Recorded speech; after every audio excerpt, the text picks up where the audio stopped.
নবী বললেন সাহাবীরা, এ সাহাবীরা তোমরা কি কেউ আল্লাহকে রাজি করতে চাও? সাহাবীরা বলল, ইয়া রাসূলুল্লাহ, ইয়া হাবিবাল্লাহ, গো নবীজি আল্লাহকে কে না রাজি করতে চায়, আল্লাহকে কে না খুশি করতে চায়? আমার নবী বলল, ওগো আমার সাহাবীরা, আল্লাহকে যদি রাজি করতে চাও, খুশি করতে চাও, বাড়ি চলে যাও, বাড়ি যাবার পরে নিজের বাপকে রাজি করে দাও, আমার আল্লাহ রাজি হবে। হাদিসটা বর্ণনা হয়েছে ইমাম বুখারী শরীফে বর্ণনা করেছে। জোরে বলেন সুবহানাল্লাহ। পৃথিবীর মুমিন মুসলমান বর্তমান সমাজের অবস্থা যদি দেখতে যাই, দেখতে পাই বাবাকে আপনার সন্তান কোনো সম্মান করে না, মাকে ছেলে কোনো সম্মান, আপনার ছেলে মায়ের কোনো সম্মান করে না। আমরা বড়দের সম্মান করতে জানি না, বড়রা ছোটদের স্নেহ করতে জানে না। এটা শরীয়তের বিলকুল খেলাফ। আমার নবী বলল, সাহাবীরা তোমরা যদি আল্লাহকে খুশি করতে যাও, বাড়ি যাবার পরে মাকে খুশি করে দাও, তোমরা তাহলে আল্লাহকে খুশি করে দেবে। জোরে বলেন সুবহানাল্লাহ।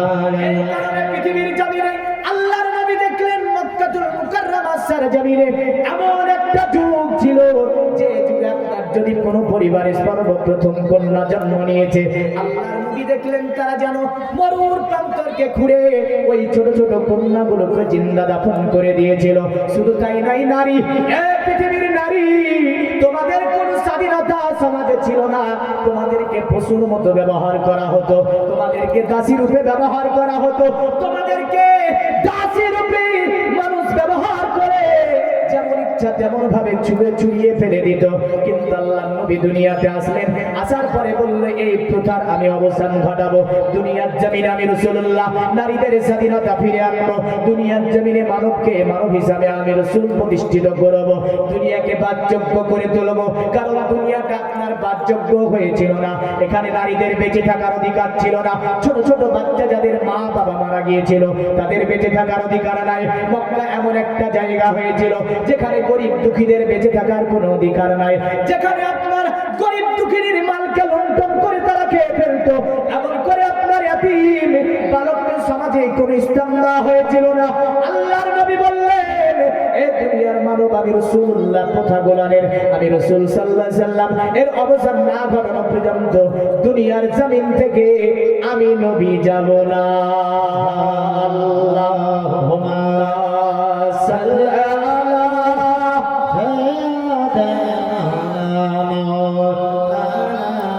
মুহাম্মাদ ওয়া আলা আলি সাইয়্যিদিনা ওয়া আলা আলি সাইয়্যিদিনা ওয়া মাওলানা মুহাম্মাদ। একদিন তোমাকে পরিয়ে কাফন, আত্মীয় স্বজন করবে দাফন।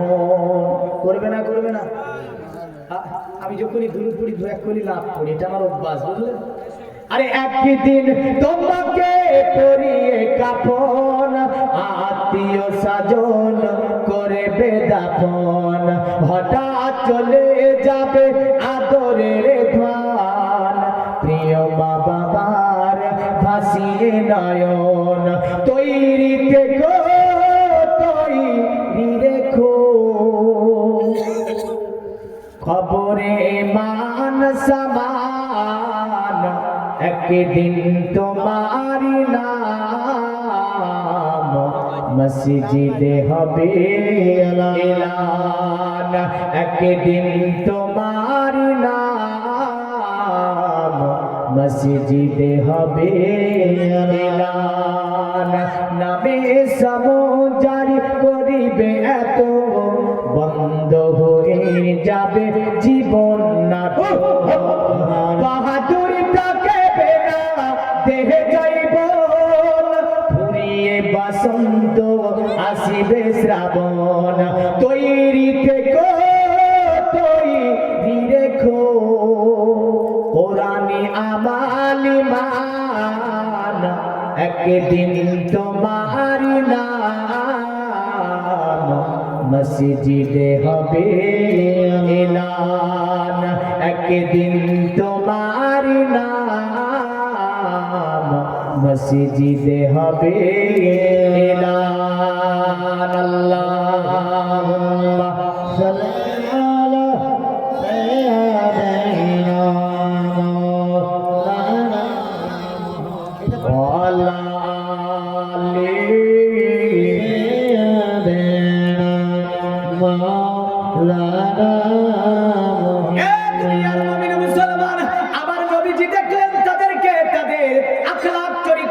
কিছুই নাই। এই কারণে সনাতন ধর্মে একটা কথা বলেছে নবীজির জন্য যে এত সিল্লম তারে মিলচ্চাচার্যেন সম্ভাবিত মহামাদিতিকাত শিক্ষণ শাখা সম্ভাবিত নিপ্রসেচক মহাদেবং মরিস্থল নিবাসী নাম গঙ্গা জনিষ্ঠ সমস্রাপ্য পঞ্চগব্য সম্ভবিতে নমস্তে বিনিজানাথ মরিস্থল নিবাসিনে তীব্ররসন নাসাই বহুমায়া প্রবর্তিনে।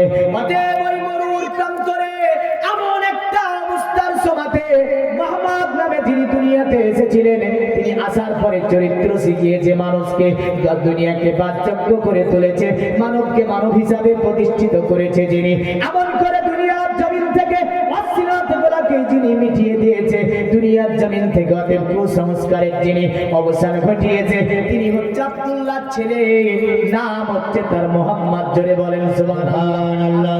6000 বছর আগে পণ্ডিত বলেছিলেন কথা, তাই বলেছিল নামাস্তে বিরিজানাত মরিস্থল নিবাসিনে, ও মিরস্তাদে আগমনকারী ব্যক্তি তোমাকে জানাই আমরা প্রণাম, তিপ্রা রাসূলুল্লাহ সাল্লাল্লাহু মায়া প্রবর্তিনে, দয়া করে তোমার কদমের নিচে আমাদেরকে একটু জায়গা দিও, আমাদের জীবন ধন্য হয়ে যাবে। সুবহানাল্লাহ। কার কদমের নিচে? তো মুহাম্মদ সাল্লাল্লাহু, বলেন মুহাম্মদ সাল্লাল্লাহু আলাইহি ওয়াসাল্লামের কদমের নিচে জায়গা চাই না চাই না? নবীরে ভালোবাসেন তো? বাসেন? এক বাক্যে সকলে বাসেন নবীকে ভালো? হ্যাঁ। মদ খাচ্ছে চলে যাচ্ছে, মাতলামি করছে চলে যাচ্ছে, বলে নবীরে ভালোবাসি, বলে কে কে বলেছে আমার চেয়ে কে বেশি ভালোবাসে? বলবে না? মাতলাম করছে। এই মুসলমান চায়ের দোকানে বসে বসে চা খাচ্ছে, টিভি চলছে, ওকে যে জিজ্ঞাসা করেন তুমি নবীরে ভালোবাসো? বলে হ্যাঁ। কে বলেছে নবীরে ভালোবাসি না? মসজিদে নামাজ হচ্ছে, যাই না, মসজিদে নামাজে যাবে না, রমজান মাস তারাবির নামাজ চলছে, আরে মুসলমান রাস্তাঘাটে এদিক ওদিকে গাজাচ্ছে, একেও জিজ্ঞাসা করেন তুমি কি নবীরে ভালোবাসো? তো কি বলবে? বাসি না বলবে? এই বাসি না বলবে? কি বলবে? হ্যাঁ, আমি নবীকে সবচেয়ে বেশি ভালোবাসি। গেজাই টান মারে আর বলে যে আমিও নবীরে সবচেয়ে বেশি ভালোবাসি। হ্যাঁ, নবীর দেওয়ানা। এরা বলতে চাইছে এটাই যে আমরা নবীর দেওয়ানা, গেজা ছাওয়া খাওয়া ছাড়বো না। এই নবীর দেওয়ানা বলে আমরা নবীর দেওয়ানা, বাবা মায়ের খিদমত করবো না।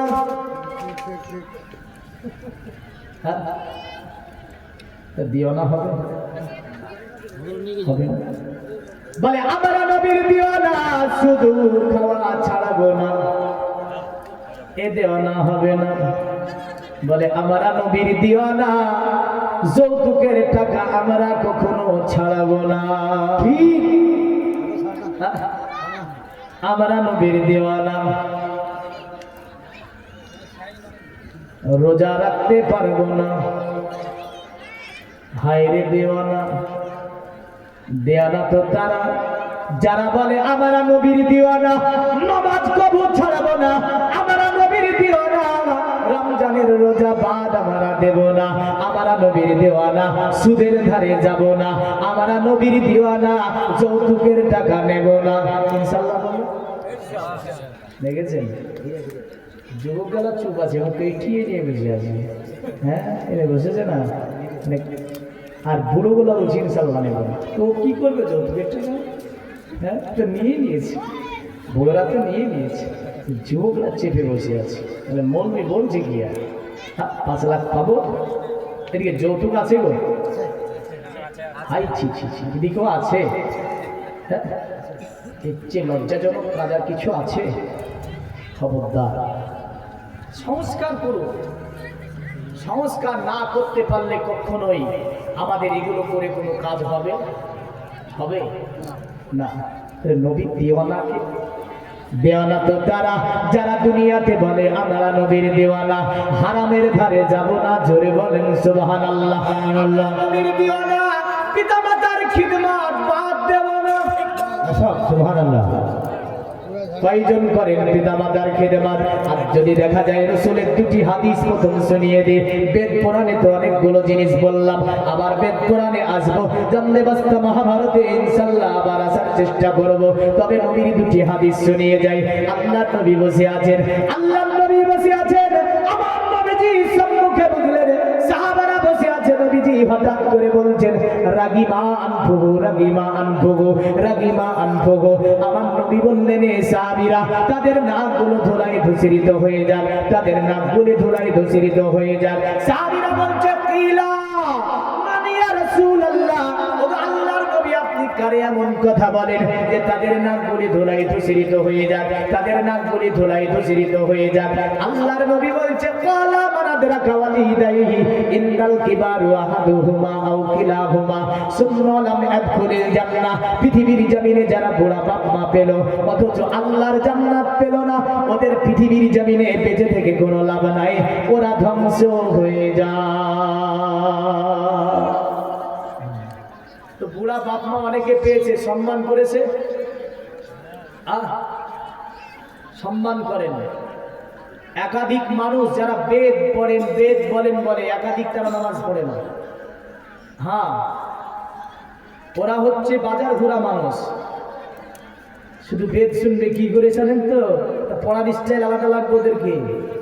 হাম সন্ধি ভগবান, আমি এখানে পূজা দিতে এসেছি নাকি?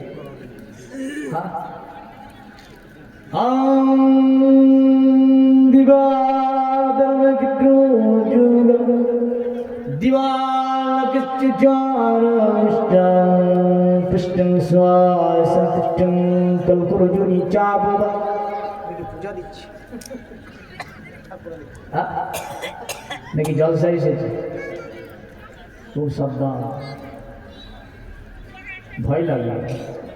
আপনার ভয় না থাকতে পারে, আমার তো ভয় লাগে। কি বলছে আমি তো জানি, আপনি তো জানেন না যে আমি কি বললাম। আপনি জানেন?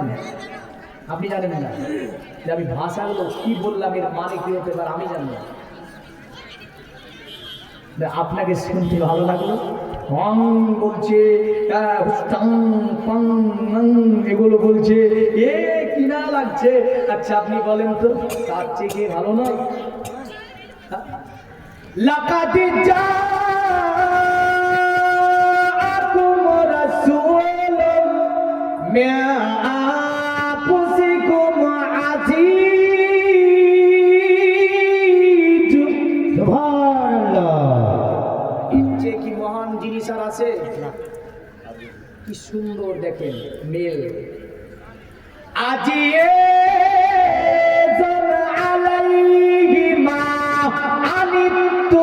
হারিয়ে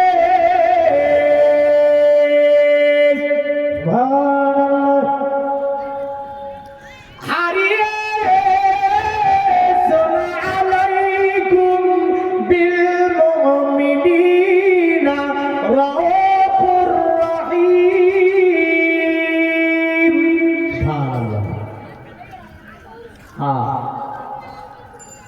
পৃথিবীতে যত ধর্মীয় গ্রন্থ নিয়ে যত জায়গাতে কম্পিটিশন হয়েছে, ধর্মীয় নিয়ে সেমিনার হয়েছে, সমস্ত জায়গাতে যে কিতাবটি উত্তম স্থান লাভ করেছে তার নাম হচ্ছে আল কোরআন। জোরে বলেন সুবহানাল্লাহ। কিন্তু আমরা জানি না, এ জাতি মানতে পারেনি, এ জাতির ঘরে কোরআন আছে, এ জাতির ঘরে 1 2 4 5 খানা করে কোরআন, কিন্তু এদেরকে পিটছে। আজকে পিটছে না, কিসের জন্য পিটছে? কোরআন তো বলছে আমি যার কাছে থাকবো সেই জাতি সমগ্র জাতিকে পরিচালনা করবে। কোরআন তো বলছে আমি যে জাতি আমাকে ভালোবেসে নেবে ওই জাতি হবে পৃথিবীতে উত্তম জাতি। হ্যাঁ, কিন্তু কোরআন আমার ঘরে আমি পড়া জানি না। আমি বলি না মৌলভী সাহেব, কোরআন বললে যাব না, বেদ বললে ছাড়বো না। মুসলমানের ছেলে, হ্যাঁ এটি তো ভালো লাগে না। বা খবরদার, কোরআন একে নিয়ে গবেষণা করলো দুনিয়াতে, পৃথিবীর জমিনে, আমেরিকার সরজমিনে কোরআন এমন করে আপনার বিভিন্ন কিতাব নিয়ে গবেষণা হয়েছে। এই দুনিয়ার জমিনে মুসলমান, তার মধ্যে একজন বিজ্ঞানী যার নাম ছিল নরেন্দ্র বসিং, তিনি বলেছেন বলেছিল, শোনো দুনিয়ার মানব, পৃথিবীর জমিনে মুসলমানদের যে কিতাব তার নাম হচ্ছে আল কোরআন। এই আল কোরআনটি এমন বড় কিতাব কেন জানো? আল কোরআনে আমি নরেন্দ্র বাসী একবার নয় দুইবার নয়, আমি আল কোরআন 72 বার খতম করেছি। সুবহানাল্লাহ। বুকে হাত দিয়ে একজন মুসলমান বলতে পারবে এই বছর আমি 2টি কোরআন খতম দিয়েছি, বলতে পারবে না। আমার মা বোনেরা হয়তো বছরে কেউ কেউ এক একটা দেয়, কেউ কেউ এক একটা দেয়। আর ছেলেরা বলে না, ওগুলো আমাদের পড়ার জন্য নয়, এগুলো বুড়োদেরকে পড়তে হয়। আর এই বুড়ো বলে আর হচ্ছে না, বুড়োর জবান দিয়ে আর বললেন বেরাই না। যুবক বলে এগুলো আমাদের জন্য নয়, ওই বুড়োদের জন্য হয়তো। কিন্তু আমার আল্লাহ বলে না রে, এই বান্দা শুনে রেখে দে, দুনিয়ার জমিনে তোর চলার পথ বলার পথ এমন করে সুস্থ থাকার পথ থেকে নিয়ে এমন করে সমস্ত কিছু বিধিবিধান বলে আমি আল্লাহ কোরআনে দিয়ে দিয়েছি। নরেন্দ্র সিং বলেছিল, শোনো পৃথিবীতে আমি 2 বার কোরআনকে খতম করলাম, মুসলমানদের কিতাব। আমার টার্গেট এটাই ছিল যে মুসলমানদের কিতাব আল কোরআনে ভুল আছে কিনা দেখবো আমি, যার কারণে বারবার ভেরিফাই করেছিলাম। 72 বার 2 বছর লেগেছিল তিনার পড়তে, 72 বার খতম করে একটাও কোরআনের মধ্যে ভুল বের করতে পেরেছিল না। শেষ পর্যন্ত আমেরিকার সরজমিনে বিরাট এক সম্মেলনের মধ্যে দাঁড়িয়ে বলে দিয়েছিল, শুনে রেখে দাও, আজকে আমি নরেন্দ্র সিং পোশাক আমি চেঞ্জ করে ফেলেছি, মাথায় একটা ওড়না চড়িয়ে নিয়েছি। এমন করে তিনি যেন আদব এহতেরামের সঙ্গে সালোয়ার কামিজ পরে আপনার কোথায় উঠেছে, ওই যে মঞ্চের মধ্যে উঠেছে। আর আমেরিকান নারী যারা, তাদের পোশাক হয় প্যান্ট, এমন করে স্যুট, তাদের পোশাক হয় আপনার স্কিন টাইট গেজি। কারণ আমেরিকার সভ্যতা হচ্ছে তাদের একদম নোংরা সভ্যতা। কিছুদিন আগে আমরা দেখছিলাম ওই যে আগুন দম দম করে জ্বলতেছিল, পৃথিবীর কোন শক্তি তাকে নিভাতে পারছিল না। আমার আল্লাহ বলে দুনিয়ার মানুষ শুনে রেখে দিয়ে, দুনিয়াতে 7টি সমুদ্র আমি আল্লাহ পাক তৈরি করেছি। আমি আল্লাহ রব্বুল আলামিন এমন কিছু সমুদ্র আমি আল্লাহ বানিয়েছি, যার নিচে আমি আল্লাহ এমন কিছু জিনিস রেখেছি। দেখবেন এমন কিছু জোয়ার এবং ভাটা হয় যে আপনার নদী এমন করে সমুদ্র গোলানে। আপনি কি বলতে পারবেন জোয়ার ভাটার আসল রহস্যটার মধ্যে কি লুকিয়ে আছে? পবিত্র কোরআন তার বর্ণনা দিয়েছে। পৃথিবীর জমিনে আমার আল্লাহ আপনার এই সমুদ্রের নিচে রেখেছে জাহান্নামী উনানকে। এই জাহান্নামী উনান যখন নিজের দিকে শ্বাস নেয়, সমস্ত পানিকে নিজের দিকে খিচে নিতে পারে। আর এ যখন নিজে একটা ধাক্কা মেরে দেয়, সঙ্গে সঙ্গে পানিকে উতাল পাতাল করে বিভিন্ন জায়গাতে পৌঁছে দেয়। জোরে বলেন সুবহানাল্লাহ। দুনিয়ার জমিনে আল্লাহ বলে, এই বান্দা, দুনিয়ার কোনো পানি দিয়ে জাহান্নাম মেটানো যায় না। রাসূল বলেন, দুনিয়াতে যদি জাহান্নামের 1 ডল পরিমাণ আগুনকে ঢেলে দেওয়া হয়, সমগ্র পৃথিবীকে পুড়িয়ে দেবে। অতএব এই আগুন নিভানো ক্ষমতা কারণে। তাহলে জাহান্নামের আগুন নিভানো যাবে? নিভানো যাবে না। আমেরিকার পোশাক হচ্ছে খুব খারাপ। আমার সমাজে পোশাক খারাপ এসেছে না আসেনি? কি থেকে হয়েছে? কিছু সামাজিক বিষয় শুনুন। এক ঘটনাকে তো আমি 2 ঘন্টা বুঝিয়ে দিতে পারি না। আরাম করে পারি, একটা ঘটনা নিব তো 2 ঘন্টা বুঝিয়ে দেবো, কিন্তু কিছু পাবেন না, ওদেরকে কিছু পাবেন না। এই ঘটনা শুনবেন, বাড়ি যাবেন। হ্যাঁ, আর আমার সমাজে এগুলো কেন? কার্টুন দেখে। কি দেখে? কার্টুনে পূজা দেয়, তাই না? আপনি কি দেখাতে পারবেন একজন সনাতন বাড়িতে একজন মৌলভী সাহেবের ওয়াজ চলছে জোরে জোরে? বাজাবেন? এমন করে আমার ঘর আমার সমাজে সিরিয়াল দেখে বুঝলেন, সিরিয়ালের কাজা হবে না? না হবে। ভাত খাওয়া কাজা হবে, রোজার কাজা হবে, নামাজের কাজা হবে, স্বামীর খিদমতের কাজা হবে, কিন্তু সিরিয়ালের কাজা হবে না। সব কাজা করবে। আর ওই সিরিয়াল দেখে দেখে বললেন, সিরিয়ালে যেমন স্টাইল, ও বলে আমি এই স্টাইলটা নেব। সিরিয়ালে যেমন ওড়না দিয়েছে, ও বলে ওই রকমই স্টাইল করব। সিরিয়াল যেমন করে কাপড় পরা শিখিয়েছে, ও বলে আমি এমন করি কাপড় পরবো। সিরিয়াল যেভাবে আপনার কি ওই যে সালোয়ার কামিজ বানিয়েছে, এমনই করে নাকি এই সালোয়ার কামিজ বানাবে। সিরিয়াল যেভাবে চুল কেটেছে, এও নাকি ওইভাবে চুল কাটবে।